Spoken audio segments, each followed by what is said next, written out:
1 kilo of coffee. Now, with that, how much does a farmer get from that 1 kilo? And how much does a coffee shop get from that 1 kilo? So you will need to say 800 divided by 3 times 300. That takes you to how much? 80,000 shillings. 1 kilo of coffee is what the coffee shop gets. And the farmer hardly gets 50 shillings or 60 shillings per kilo. So we must relook at this thing. The farmer himself must begin to get value for money, for his sweat. And that is the business that I have. That is the business Mheshimiwa has. And we must approach this business collectively. At least we must give the farmer minimum between 150 and above per year, per kilo of coffee cherry. That is the most, that is where a farmer will feel the value of coffee. So, allow me then to read a small statement that we prepared, and I'm sorry for keeping the farmers. Najua kuna wakulima wanataka kwenda kukamua, wamechelewa. Nimekuwa kazi ingine nilitumwa kusaidia wale wanabiashara ndogo ndogo. Kulikuwa na wanabiashara ndogo ndogo 350 kule Kololo Airstrip Kampala. Na Kenya's Day was on Wednesday, and I was there to represent our country and encourage our small businessmen who are looking outward, who are looking out to expand their businesses. So we finished that business today, and I was committed to be here. So allow me to read a small statement. The Honorable Kathoni Wamushomba, our MP for Githunguri, the Chairman, Githunguri Diairy, the Board of Directors, Supervisory Board, distinguished guests, ladies and gentlemen. I feel greatly honored to visit your cooperative societies and circle today as you to launch your foundation, and also listen to the issues, the opportunities, the challenges that affect expansion and growth of this sector. As you are aware, the cooperative occupies a very important position in the cooperative movement in Kenya, as it is the leader in the dairy sector, where it is ranked the 3rd largest processor in our country. I think you are all aware, kuna wale wanatengeneza maziwa, the processors. Tuko na KCC, tuko na Brookside, tuko na Githunguri. Na Kenya sasa huwezi zungumuza maneno ya maziwa bila kutaja Githunguri Dairy Processors. Mimi nataka kuwapa ongera wakulima wa Githunguri. Nataka kuwapa ongera viongozi wa Githunguri. And I want to use Githunguri as a pilot to replicate this experience across Kenya. We have over 33 counties in Kenya producing milk. And Githunguri leadership in milk production cannot be overlooked. We are all watching. We are all looking. We are looking at quality. I've tested some of your products, and I can tell you it is no different from any yogurt product you take in France, in Denmark, in Germany. This is international standards. So I want to, my ministry appreciate the services that Githunguri Farmers offers to its members that include collection, value addition, and marketing of milk and other assorted dairy products. I am informed that the cooperative goes an extra mile to the extent of credit facilities to its members that include veterinary services, drugs, advances, household goods, animal feeds, and even school fees. This makes this cooperative a self-sustaining ecosystem that should be replicated in all cooperatives in Kenya. My ministry appreciates the role played by the cooperatives in the dairy sector.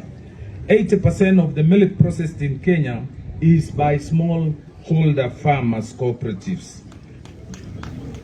And despite the contribution of the dairy cooperatives to the economy of Kenya, the sector faces myriad of challenges that include high cost of feeds. Hii mambo ya chakula ya kulisha ng'ombe imekuwa bei kali sana, kutoka 6,000 na kuelekea juu. Sisi tunataka kuweka mbinu ya kupunguza hiyo bei iteremuke chini ya 1,000. Na sisi tunataka kuangazia ukulima wa cotton, pamba, sababu tunatoa hii chakula ya ng'ombe all the way from Zambia, from Malawi, from Tanzania, and even from Uganda. We now need to look at other sources, and I'm discussing with dairy processors. I want to also discuss with Githunguri. We need to begin contract farming of seed cake, cotton cake, and sunflower cotton cake, so that we begin to manage our cost right here at home. You can imagine kutoa sunflower kutoka Malawi, kutoka Zambia, na tuko na shamba mzuri hapa Laikipia, kule Baringo, Nakuru, Taita Taveta, tuko na shamba kubwa ambayo tunaweza kulima pamba pale Migori na Kalana Kulalu, ndio tupunguze hii bei ya chakula ya ng'ombe. Bila hiyo tutaendelea, gharama ya ukulima ya maziwa itaendelea kuwa juu, na tutakuwa tunalia kila wakati na hatuna suluhisho. So lazima basi tuingie, tutafute mbinu ya kupunguza gharama ya chakula. Hiyo ndio njia ambayo mkulima ataweza kupata faida kwa ile kazi anafanya ya maziwa.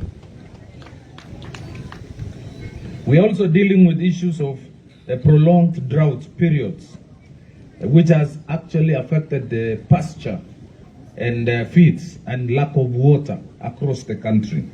The limited access to credit, and I think here in Githunguri kuangalia ile SACCOs muko hapa, K-Unity, Pambasuka iko hapa, iko Tai SACCO, na pia tuko na hii SACCO inaitwa Variji. Hawa wote wamepunguzia mimi kazi, kwa sababu hata ile Hustler Fund inapokuja tuko na makao hapa Githunguri, so itakuwa rahisi sana. Mpaka saa 6 leo tangu rais asindue ile asina ya Hustler Fund. Hustler ni mkulima wa Githunguri. Hustler ni yule jamaa wa bodaboda wa Githunguri. Hustler ni yule mkulima kahawa anahangaika hapo pale. Huyo ndio hustler. Hustler ni mtu ambaye anaamuka asubuhi, anaenda shambani, anakamua ng'ombe, anachuna kahawa, anachuna chai, anachunga watoto yake, analinda watoto yake. Huyo ndio hustler kamili. Hustler sio mtu maskini, na hustler sio mtu mpotefu ama mwenye anakaa anatembea kutoka senta hii mpaka senta hii akivuta ile vitu mheshimiwa amesema na kucheza karata. Huyo sio hustler. Hustler ni hard working Kenyan who wakes up early in the morning at 4 a.m. to till his farm and to harvest his coffee, to milk his cows, and ensure that he takes care of his family. That is the true definition of a hustler. Mtu wa bidii, mtu sio goigoi, mtu wa heshima, mtu anachunga familia yake, analinda familia yake. Huyo ndio hustler tunajua, na huyo ndio tunamtambua. Huyo ndio rais alisindua ile mradi asina ya Hustler Fund. Wakenya wengi wameangamizwa na hii pesa inapeanwa kiolelaolela, ikiwa na riba zaidi ya 2%, 1% kwa siku. Ukihesabu inaenda 365% per year. Kwa hivyo, as a government intervention, we came up with the Hustler Fund. Ikifika saa 6 wa leo, 3 hours ago, Hustler Fund imepeana bilioni 8.6 kwa Wakenya milioni 16,300, ikiwemo wa Githunguri karibu 20,000 kutoka hapa Githunguri, wale mahasla wa hapa. Na kati ya hao milioni 16 milioni tumepeana bilioni 8 na kati ya hiyo bilioni 8 tumerudishiwa bilioni 2. Na hii ni kazi ya wiki mbili. Ilianza tarehe 30, sasa tuko tarehe 10 na ngapi? 6. Hiyo kazi yote imefikia Wakenya wote. Na hata wale walikuwa wanapinga, hao ndio wamechukua hata mingi. Na wakaambiwa wasirudishe, hawa wanarudisha hata zaidi.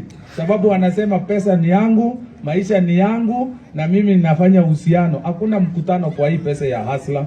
Ni wewe, simu yako, ndio mnafanya mkutano na mnaongea na Hustler Fund inakusimamia. Hata uone Hustler Fund ni nani yako nyuma yake. Ni pesa inapitia simu na inakuja, unarudisha. Hakuna mkutano na mtu mwingine, na hata hakuna mtu anajua. Kwa hivyo na waomba wakulima na mahustlers wa hapa Githunguri, hii Hustler Fund ni pesa yenu. Ni mbinu ya serikali ya kuwaokoa wale wameumia. Mimi nataka ukichukua hiyo pesa, utumie vile unatumia na urudishe. Ndio tuweze kusungusha hii pesa, iwasaidie na iwainue. Kwa sababu hii ikiendelea vizuri, tutaokoa watu wengi sana ambao wamekandamizwa na ile pesa inapeanwa na riba ya juu sana. Mimi nawaomba kwamba tunaweka bidii kutoka 500 mpaka 1050. That is a personal loan. Mwezi wa pili, rais atakuwa anazindua tena asina ingine ya Hustler, the second product, ambayo itatoka 1,100 mpaka 2.5 milioni. Hii pesa itapitishwa through SACCOs, through chamas, through women groups, through youth groups, through associations and through many collectives. Mukikutana kama watu 10, wakulima 10 ya Githunguri ya ng'ombe, na mnataka kuongeza ng'ombe ingine, mnaweza kupitia ile Hustler Fund ya kwanza. We can assess you individually, but as a group we can give you bigger allocation. Na kupitia SACCOs tutafanya mazungumzo na SACCOs kutoka sasa mpaka mwezi wa 1, ndio tuweze kuandikania agreement.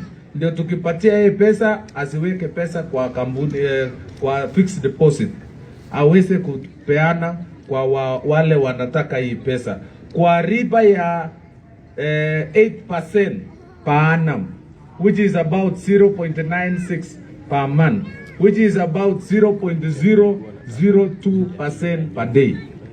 That is the fund we are launching. Ndio wakulima hapa wakitaka hata ng'ombe pia tunaweza kusaidiana na cooperative society. Na tukipata maziwa ikiongezeka, kila mtu anatajirika. Sako inatajirika, Githunguri Diairy inatajirika, mkulima anatajirika, Kenya inatajirika, na kila mtu anaishi vizuri katika nchi yetu ambayo tunajivunia. There is also lack of access to AI services, inadequate extension services, low adoption of technology. Na mimi naongelesha sasa wasimamizi. Technology is the way to go. Nataka mkulima akileta maziwa yake asubuhi kwa kampuni apate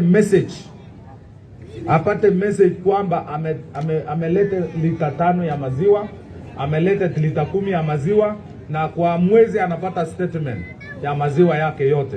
Ndio wakati analipwa hakuna udanganyifu hapo katikati.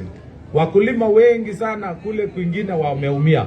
Najua nyinyi watu ya Githunguri mko mbele, lakini mimi naongelesha Wakenya wote, hasa wale wanalima wanafanya ukulima ya maziwa, ya kahawa, na hata samaki, na hata pamba. Wale wote mkulima aelezwe.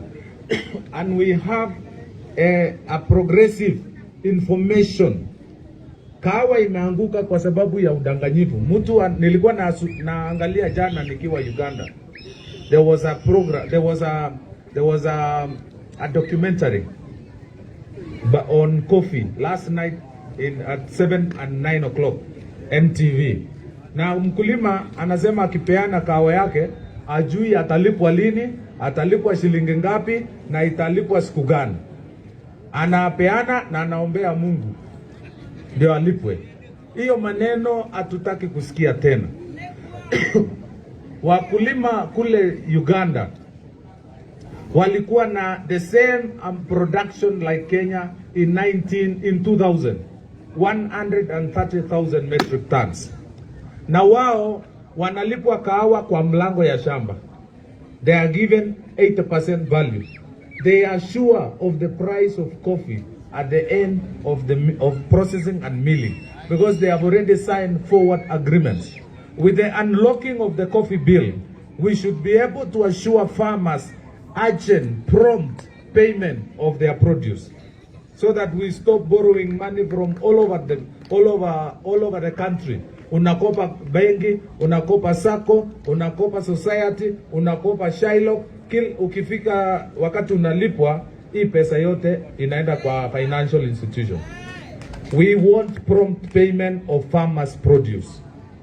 Nikienda Meru, sijui hapa Githunguri, kule Meru tarehe 5 ya kila mwezi maziwa inalipwa. whether the processor has received its money or not, wanalipwa pesa yao. We want to assure milk farmers, we want to come up with proper regulations that assure farmers the date of payment and the rate of payment. That is how we can lift our production of coffee and milk. So, as I conclude, tutatafuta mbinu ya kuweza kusaidia wakulima wa pamba ndio waweze kutupatia the cotton seed cake. We also want to undertake policy and legal reforms intended to improve governance in cooperatives. Tunataka cooperatives which are democratic, who respect the principles of cooperatives.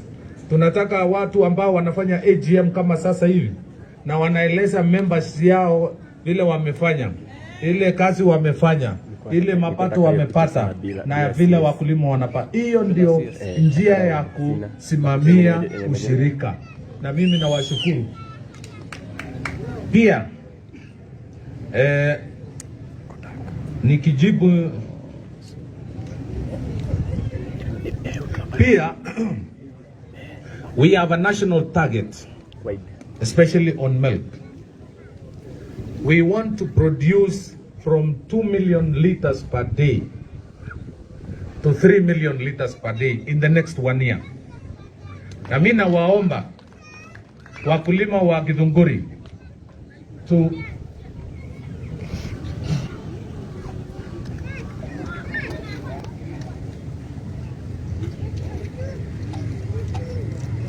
mina wauliza wakulima wa Githunguri, tushikane pamoja, tuongeze mapato mazao ya maziwa. Tuko na safari ya kuweza kufikia kiwango kubwa kama wa Kenya. We want to be in the international league as a leading dairy country among the major dairy producers of the world. Unasikia Netherlands, Italy, UK, Switzerland, nchi ndogo sana wanatushinda kwa maziwa. And we have a huge market around us. We have 100 million people in Ethiopia wanataka maziwa. We have 117 million people in DRC wanataka maziwa. It is time for Githunguri to start focusing also on export of this product, the dairy product. Sisi kama serikali tutawashika mkono, tutafute hii soko ya maziwa, ndio huyu mkulima kwa hapa aweze kupata faida. Ile siku ya kumwaga maziwa, ile siku ya maziwa inaharibika sababu hakuna soko, iwe ni kitu ya sahau, sababu tuko na enough market across our borders. Even Dubai here is 4 hours to deliver milk. DRC Congo, tukishindwa na barabara tupitishe Bauda milk hapa Mombasa, isunguke South Africa, itogezee Kinshasa. They are now members of East African community. We have 300 million people in East Africa. So it's time for Githunguri not to look at our market Nairobi only, 6 million. Let's look at Kenya and the region. Na mimi nitaambia Brookside the same, I will tell Meru farmers the same, I will tell KCC the same.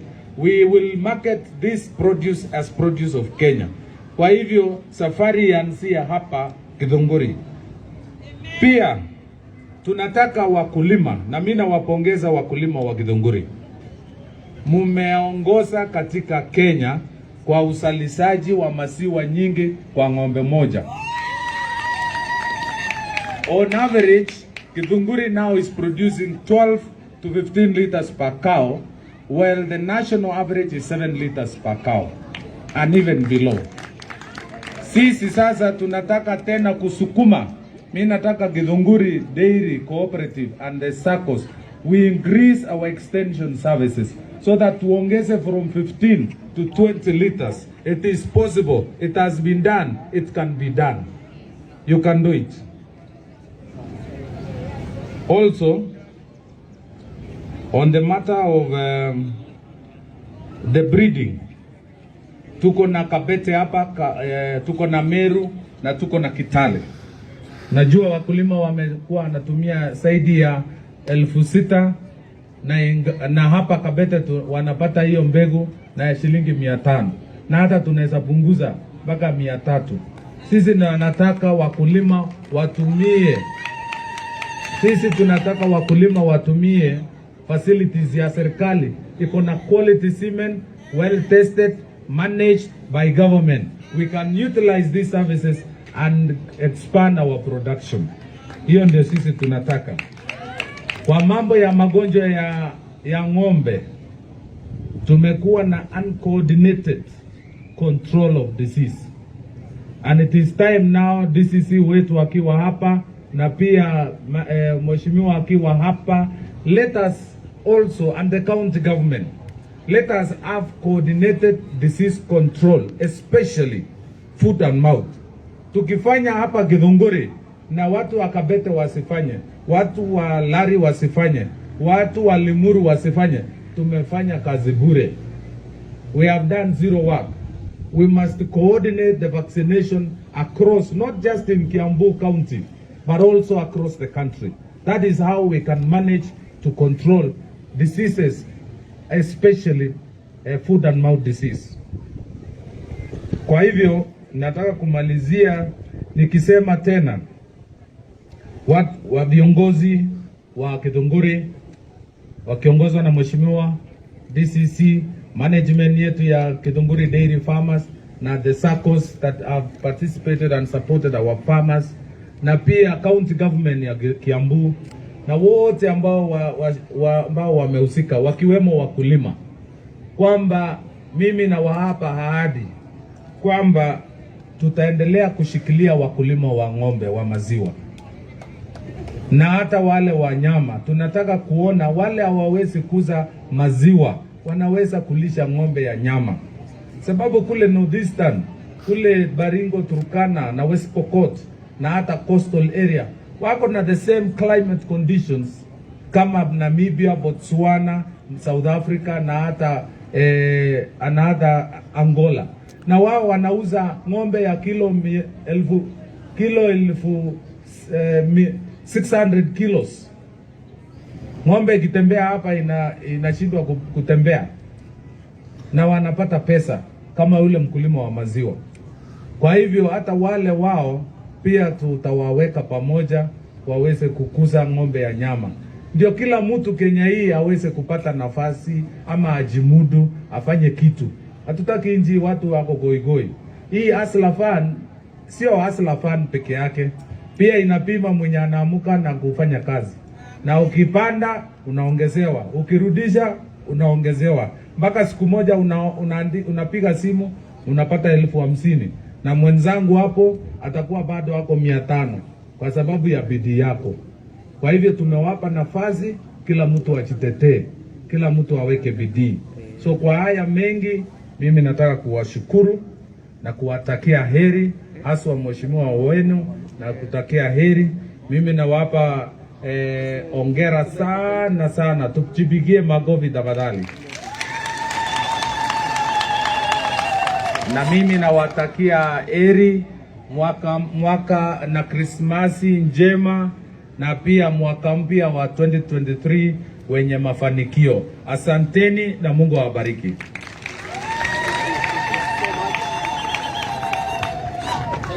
Asante sana. Piga makofi mazuri ya waziri tafadhali. Igenda haria wega. Igenda haria wega. Igenda utihera.